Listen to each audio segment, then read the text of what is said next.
Trying to improve yourself can be difficult, but what will kill your self-improvement journey is not all the hard work. There are 3 things that are ruining your journey as we speak, and in this video you will learn why. If you're new here and you want to improve yourself, subscribe to my channel. It's free. And so is a 30-minute call with me if you just click the link down below. So the 3 biggest enemies of self-improvement. These are things that I've encountered numerous times in my journey, and every time I've just gotten more and more sure of the fact that these are the things that will actually end your journey. And sometimes you just meet these people that used to be on self-improvement. They're like, yeah, I read all the books, I had a period in my life where I did all of that stuff, but that's not for me anymore.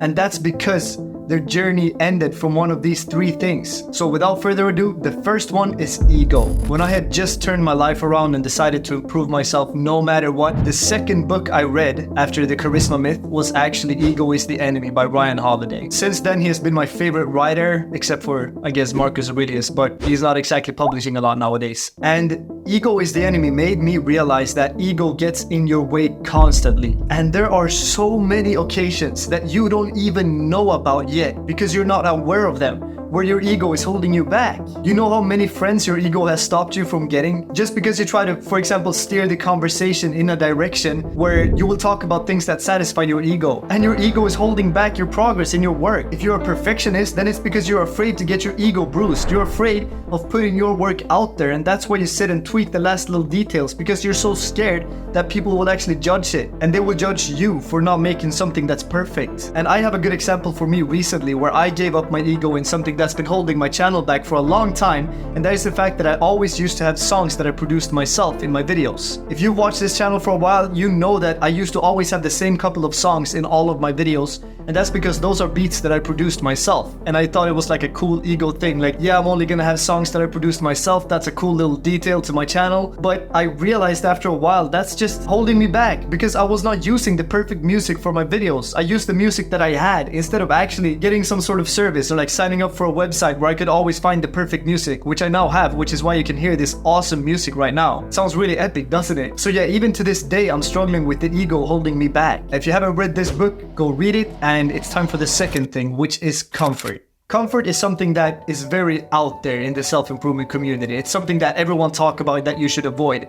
And even though it is like that, everyone struggles with it. And that should say something about how big of an issue it is and how hard it is to avoid. Damn it, even David Goggins wrote in his latest book, Never Finished, that he struggled with this. After writing the first book, he got too comfortable. Or I mean, too comfortable for David Goggins. It's still like 10 times more hardcore than any of us. But I think you get the point here. Even though we know that we get worse from comfort and we grow from discomfort, we don't really take it to our heart at all times. If we have a lot of routines and we put in a lot of work, and then we have 1 hour where we can do whatever we want, we usually spend that hour seeking comfort. And just think about that for a second. What does that communicate to yourself? That communicates that if you actually have an hour where you can do whatever you want, you choose comfort, you choose mediocrity. Because the rest of your schedule, the rest of your routines, they are things that require some discomfort, right? They are you working, they are you going to the gym, but these things are things that you've already decided to do. But in your spare time, you choose to do things you don't grow from. You choose to seek comfort. You are basically communicating to yourself that what you really want is comfort. That's worth thinking about. And it's also worth doing something about. For example, next time you have an hour, don't think I've been productive all day, I'm going to watch a TV show or a movie. Just read a book that allows you to learn instead.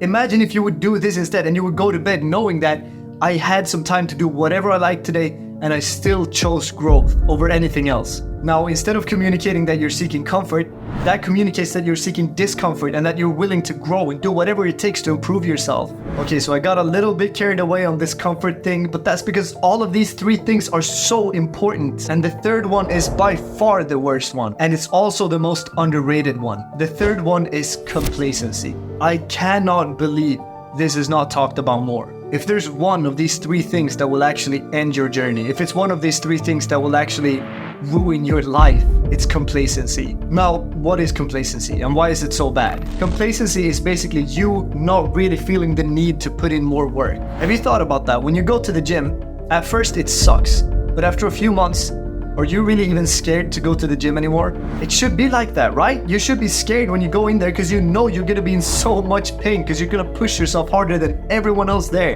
That should always be what you strive for. But is that what you do after a few months of working out?